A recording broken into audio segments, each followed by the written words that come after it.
Okay sir, what are the symptoms ఏంటి, దీనికి ఎలా బయటపడుతుంది? Hi everyone, welcome to my YouTube channel Shahid OG ophthalmology and surgical gastroenterology.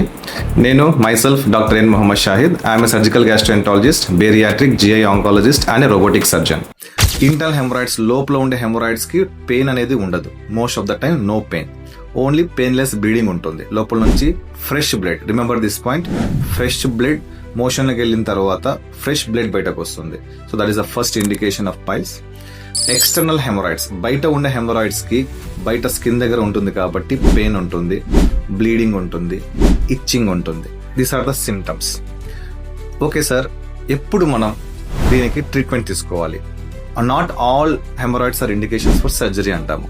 ఇప్పుడు haemorrhoids piles ని మనం కేటగరైజ్ చేస్తే 4 degrees ఉంటుంది. ఒకటి ఇంటర్నల్, లోపల ఉంటుంది, మనకు కనిపించదు. సెకండ్, బయటకు వచ్చి లోపలికి వెళ్ళిపోవడం, దాన్ని టైప్ 2 అంటాము, 2nd degree.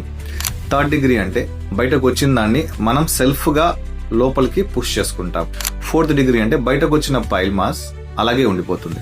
ఈ ఫస్ట్ 2 degrees కి మెడికల్ మేనేజ్మెంట్, మెడికల్ అంటే మన డైట్ చేంజ్ చేయడం, వెజిటేబుల్స్ ఎక్కువ తీసుకోవడం, నాన్ వెజ్ బంద్ చేయడం, all this type of medical management తో 1 and 2 ట్రీట్మెంట్ సాల్వ్ అయిపోతుంది.